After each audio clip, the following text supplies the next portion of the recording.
provavelmente não seria a pessoa que eu sou hoje se não fosse por emulação.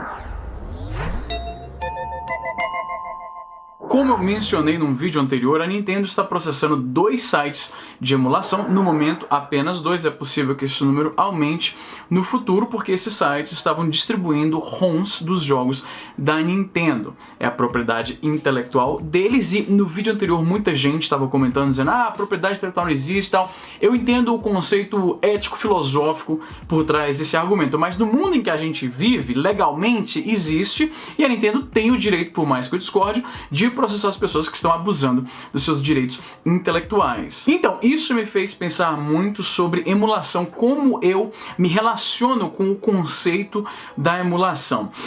Eu não sei se a minha história é parecida com a de vocês, é capaz que seja. Lá por 97, 98 mais ou menos, eu já tinha um fascínio absurdo com o Game Boy. Não dá pra ver nessa tomada, mas eu tenho todos os Game Boys emoldurados aqui, e eu tenho outros Game Boys que eu já mostrei aqui. Eu cresci querendo ter o console, não pude ter, meus pais não podiam comprar pra mim, e aí por causa disso eu fiquei fissurado, e agora que eu tenho dinheiro que eu posso comprar, eu comprei literalmente todos, ainda jogo neles diariamente, porque eu realmente gosto muito da plataforma. Inclusive, há pouco tempo, alguns dias atrás, o Game Boy completou 29 anos. O Game Boy é mais velho do que muita gente que assiste o meu canal. Então eu não podia ter o console, mas os meus amigos, as pessoas próximas de mim, sabiam que eu era fissurado no negócio, mesmo tendo jogado, tendo um contato muito pouco com o Game Boy. Eu sempre gostei muito de portabilidade. Meu pai sempre trabalhou com tecnologia da informação, e por causa disso ele sempre teve acesso a notebook, que era algo que ele no começo dos anos 90 não era tão comum como é hoje, e aquilo me fascinava, a ideia de um computador. Eu tenho aqui na mesa agora. Isso aqui... Você tá meio cafona isso aqui, tá meio brega, enfim. Esse negócio aqui é tipo um computador que você tá aqui, trabalhou, fechou, colocou na mochila e... Né, isso é uma coisa... Assim, pra mim ainda é uma coisa mágica, porque pra mim a ideia de computador ainda é isso aqui atrás, um negócio gigante que fica em cima da mesa. Enfim, gostava muito de Game Boy, não pude ter.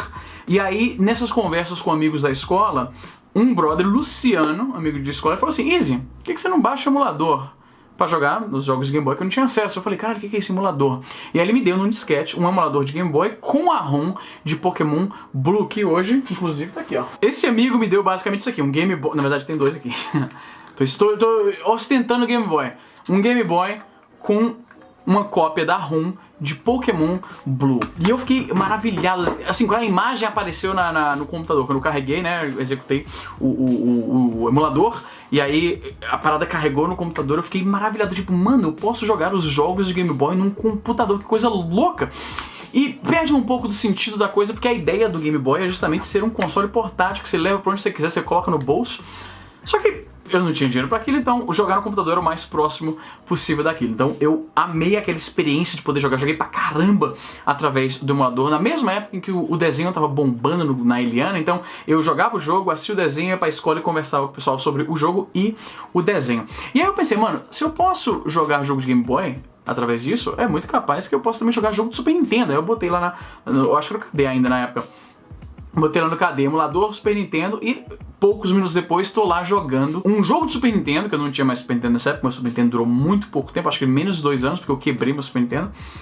E aí tô lá jogando Blackthorn. Eu lembro que Blackthorn foi um dos primeiros jogos que eu baixei pra jogar. Blackthorn foi emblemático desse começo da emulação, porque ele era das poucas ROMs que cabiam num disquete de 1.44 megabytes. Lembra desses disquetinhos aqui? Eles cabiam muito pouco a informação neles, e nem toda ROM de Super Nintendo cabia no disquete. Então quando eu tava nesse negócio de ficar trocando ROM com os amigos da escola, eu procurava as ROMs que coubessem no disquete, e Blackthorn foi uma das primeiras que eu achei que cabia. Então eu joguei pra... Cara, aquilo explodiu minha cabeça. Eu posso agora jogar todos os jogos, virtualmente toda a biblioteca do Super Nintendo agora está disponível para mim através de emulação. Eu digo virtualmente porque alguns jogos que precisava daquela bazuca, né, na verdade, era o Super Scope, eu acho, do Super Nintendo. Eu lembro agora só de um jogo que era o Yoshi Safari, mas eu sei que tinha outros, ou pelo menos imagino que tinha outros. Esse eu não podia jogar, né? Então aquilo explodiu minha cabeça. Só que isso aí foi nos idos de 98, 99, já quando eu comecei a mergulhar com tudo na emulação de Super Nintendo. Aquilo abriu um horizonte absurdo de jogo pra mim. Alguns anos depois, em 2003, eu vim morar no Canadá. Então, pela primeira vez eu tive a oportunidade de algo que eu imagino que já existia no Brasil nessa época, né, anterior a isso, como nesse finalzinho dos anos 90, começo dos anos 2000, mas eu só fui ver em loja aqui no Canadá, que era isso aqui. Esse aqui foi o primeiro controle USB que eu comprei numa lojinha de eletrônicos aqui no Canadá. É uma porcaria, o D-pad é horrível, os botões são horríveis, é tudo horrível. Mas era um controle aqui, ó, USB, plugava no computador, carregava lá algum joguinho de Super Nintendo e ficava jogando horas, ficava alucinado que eu tenho aqui basicamente um Super Nintendo, mas agora eu posso jogar de uma forma melhor, porque até aí eu jogava no teclado. E jogar, faz muito tempo que eu não jogo emulador no teclado, eu não lembro nem como é que eu conseguia jogar, por exemplo, Mario no teclado. Qualquer dia desse eu vou carregar aqui só pra ver como é que era, pra nostalgia, roots mesmo, jogar emulador no teclado. Alguns anos depois disso, eu ouvi falar dessa pequena maravilha tecnológica aqui, o PSP. Você que acompanha o meu canal há mais tempo deve saber que eu devo muito do meu canal a essa maquininha aqui. Pra quem não sabe, eu acho que é quase impossível alguém acompanhar meu canal mas não conhecer. Mas o PSP, lançado em 2004, se não me falha a memória, era o PlayStation portátil. Foi a entrada da Sony no mundo de videogames portáteis, um ramo que a Nintendo domina desde o começo. Várias outras marcas tentaram colocar videogames portáteis no mercado e falharam miseravelmente. A Sony falou, vamos tentar isso aí. Então o PSP eu achei, ele é um console bem bonito, ele tem uma imagem meio retrô hoje em dia, mas na época ele era lindão, os botões transparentes e tal, tem gatilho aqui em cima, né, tela super widescreen. Isso aqui é pré-smartphone, você podia ouvir música nele, assistir filme, tinha um navegador, você podia acessar a internet nesse negócio, então era insano. Só que eu não me interessei tanto nele. Aliás, deixa eu ver aqui, tem algum UMD aqui? Não tem. Ele tem uma portinha aqui que você coloca os disquinhos e os jogos vinham nesse disquinho, e também você podia comprar filme, e ele chamava UMD, que é a sigla de Universal Media Disc, mas de universal não tem nada porque só funciona no PSP. Então eu me interessei mais nesse negócio quando eu vi na internet, nos fóruns. Cara, você pode comprar um PSP e hackear ele, ou destravar, ou seja lá como você chama, e aí você pode rodar emuladores. Aí eu, mano, emulador de Super Nintendo num aparelho portátil que eu também posso ver filme, ouvir música, acessar a internet. Nossa senhora, que sonho de consumo maluco. Só que na época eu não tinha muito dinheiro, né? E um amigo meu, o Curtis, que eu já mencionei ele aqui no canal, né? Meu amigo inglês que é fissurado, louco por futebol. Ele apareceu lá em casa um dia e falou, Izzy, olha isso aqui, um PSP, maluco. Eu fiquei babando, eu praticamente tomei da mão dele. Eu tento ser um pouco educado em relação a essas coisas, mas primeira vez que eu vi um PSP na vida, eu meio que, cara, deixa eu ver aqui rapidão. Peguei da mão dele e fiquei jogando o tempo inteiro que ele tava lá em casa. E ele já tava assim, ele tinha comprado já tinha um tempo, ele já tava meio desinteressado no PSP. Ele viu que eu curti muito, ele precisava de uma grana. Eu falei, cara, você quer comprar? Eu te vendo. Eu falei, quanto? Ainda lembro, $150. E aí eu economizei por um bom tempo, ele aceitou pagar em 3 parcelas de $50 e eu comprei o PSP. E, mano, aquilo foi o meu primeiro aparelho portátil, como você sabe, eu me amarro em portabilidade. Aliás, minto, deixa eu voltar aqui um pouco.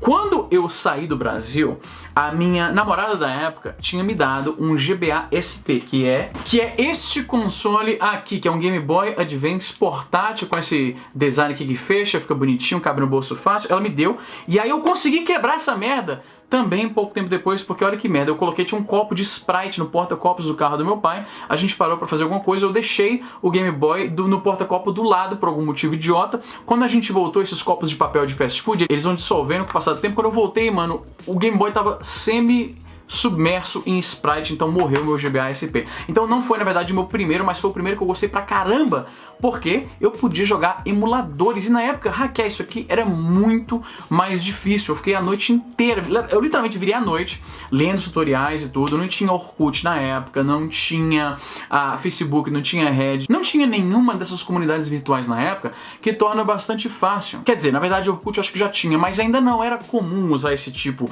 de site de relacionamento. Hoje em dia a gente chama de mídias sociais. Na época o nome era site de relacionamento. Eles não eram usados dessa forma, como um fórum, né, um compêndio de informação sobre alguma coisa. Então eu tive que fazer a marra procurando os tutoriais em inglês e tudo. E aí eu virei a noite pesquisando pra saber que eu ia fazer tudo direitinho. Eu fiz e fiquei com o cu na mão, porque na época era mais perigoso fazer esse tipo de coisa. Você podia queimar o aparelho tentando. E aí eu consegui. E aí mano, a minha cabeça explodiu, porque eu posso agora levar toda a biblioteca do Super Nintendo no bolso. E tudo bem que o PSP não é tão, né, ele não cabe no bolso tão facilmente assim, ele não é tão pequeno. Mas por enquanto isso aqui era mágico, maluco. E eu vou te falar um negócio. Eu devo o meu canal, em boa parte, a 2 aparelhos da Sony, na verdade, que era o PSP, como você sabe, você que me acompanha nos tempos da PSP Brasil no Orkut, você deve lembrar que eu tava lá ajudando o pessoal a destravar, com informação sobre jogos, fornecendo links pra galera baixar os jogos e tal.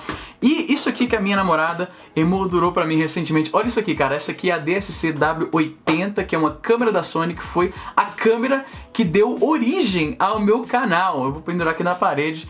Então, 2 aparelhos da Sony que o meu canal basicamente não existiria se não fossem eles. É curioso porque eu jogo os emuladores no PSP com a tela esticada, né? Os jogos de Super Nintendo, ou os jogos dessa época em geral, eles rodavam em 4:3, que é aquela resolução de TV antiga. Eu jogo com o aspecto assim, esticado até as bordas aqui nas laterais, o que torna o jogo, né? Os bonequinhos ficam mais baixinhos, mais gordinhos.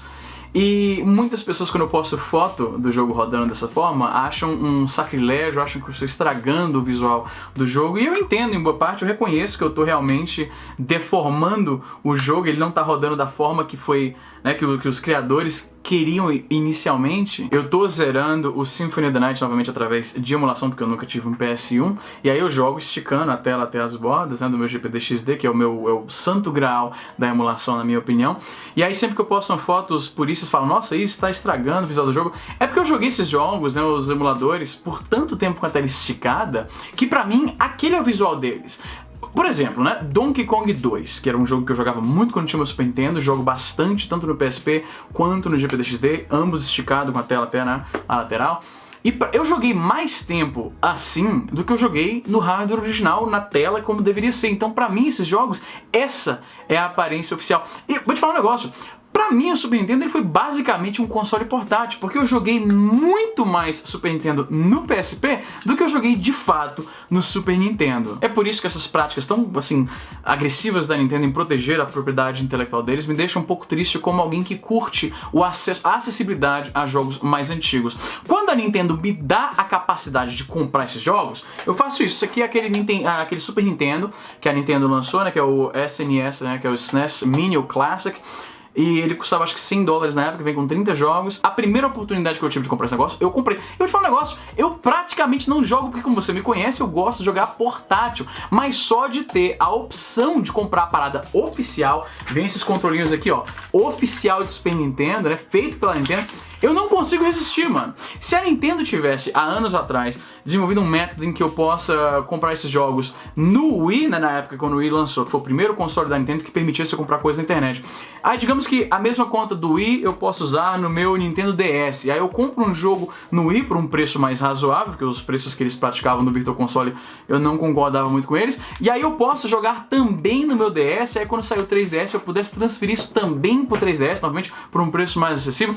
Mano, eu teria substituído toda a minha coleção de ROMs por esses jogos oficiais da Nintendo, porque como tá aqui claro, quando eu tenho a opção de comprar, eu vou e compro. Eu gosto de prestigiar uma empresa que me deu tanta alegria na minha infância.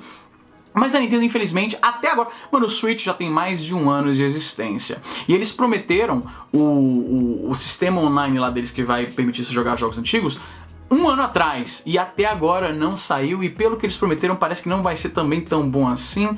Então, Nintendo, pô, mano, é decepcionante. Mas enfim, eu podia falar horas sobre emulação, mas eu tentei condensar aqui. Eu quero muito ouvir sobre a sua experiência com emulação. Como eu falei no começo, eu sei que tem muita gente que me acompanha desde o tempo da a gloriosa PSP Brasil, gente que sentiu uma afinidade com o meu conteúdo, porque eu era uma das poucas pessoas na época que cobria esse tipo de conteúdo sobre o PSP, sobre emulação, sobre games, assim. Não tinha muito conteúdo de game no YouTube quando eu cheguei, né, ali por 2008, 2009.